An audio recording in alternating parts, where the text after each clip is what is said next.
Praise the lord. ఈరోజు దేవుని వాగ్దానము. వారు నిత్యము నాకు భయపడునట్లు నేను వారికి ఏక హృదయమును ఏక మార్గమును దయచేదును. ఇర్మియా గ్రంథము 32వ అధ్యాయం 39వ వచనం. ఈ వాక్యం ద్వారా మనం తెలుసుకోవాల్సిన విషయం ఏంటంటే, దేవుడు ఎప్పుడు మనకు మేలు చేయాలనే ఆశపడుతూ ఉంటారు. మనకు మేలు చేయాలని ఎన్నో విషయాలు మనకు బోధిస్తూ ఉంటారు. మీరు నా మాటకు లోబడితే మీకు మేలు కలుగుతుంది. మీ తల్లిదండ్రులను సన్మానిస్తే మేలు కలుగుతుంది. మీరు పరిశుద్ధతతో నింపబడితే మీకు మేలు కలుగుతుంది.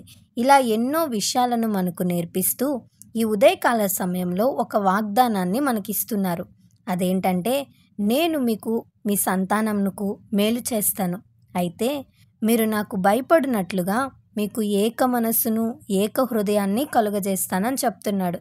దేవుని మీద మనం ఆధారపడినప్పుడు కుటుంబంలో ఏకత్వాన్ని, హృదయంలో ఏకత్వాన్ని, దేవునిని అనుసరించే మనస్సును దేవుడే మనకిస్తాడు.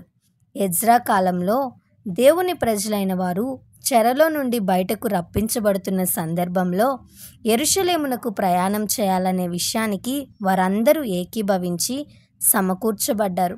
వారందరూ దేవునికి వ్యతిరేకమైన దశలో జీవిస్తున్నప్పుడు, అన్యులను వివాహాలు చేసుకుంటూ అన్యులతో కలిసిపోయి దేవుని యందు భయభక్తులు లేకుండా ఉన్నప్పుడు, ఎజ్రా వారందరికీ ధర్మశాస్త్రాన్ని బోధించి వారి కొరకు కన్నీరు కార్చి ప్రార్థించాడు. వారందరూ దేవుని మందిరంలోనికి వచ్చారు. వర్షం పడుతున్నా కానీ వర్షాన్ని లెక్క చేయకుండా దేవుని సన్నిధిలో కన్నీరు కార్చి ప్రార్థించారు. దేవునికి వారి జీవితాలను అప్పగించారు. దేవునికి ఇష్టం లేని కార్యాలను విడిచిపెట్టారు. ఎప్పుడైతే దేవునికి భయపడ్డారో నీతిని నేర్చుకున్నారు. ఎప్పుడైతే నీతిని నేర్చుకున్నారో మేలు పొందారు. నీ జీవితంలో కూడా మేలు పొందడానికి దేవుని భయం అవసరం. దేవుని మీద ఆధారపడినప్పుడు దేవుడే నీకు దయచేస్తాడు. నీ కుటుంబంలో ఏక మనస్సు లేదా? ఏకాత్మ లేదా? నీ కుటుంబంలో దేవుని భయం లేదా? దేవుని వైపు తిరుగు.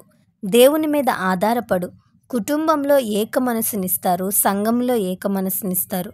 నీకు నెమ్మది, సమాధానం ఇచ్చి నిన్ను ముందుకు నడిపిస్తారు. ఈ వాగ్దానం దేవుడు మనందరి జీవితంలో నెరవేర్చునుగాక. ఆమేన్. ఈ వీడియో మీకు దీవెనకరంగా, ఆశీర్వాదకరంగా అనిపించినట్లయితే లైక్ చేయండి, షేర్ చేయండి, కామెంట్ చేయండి, సబ్స్క్రైబ్ చేసుకోండి. మీ ప్రార్థన అవసరతలను మాకు కామెంట్ రూపంలో తెలపండి. మీ కొరకు తప్పక ప్రార్థిస్తాం. God bless you.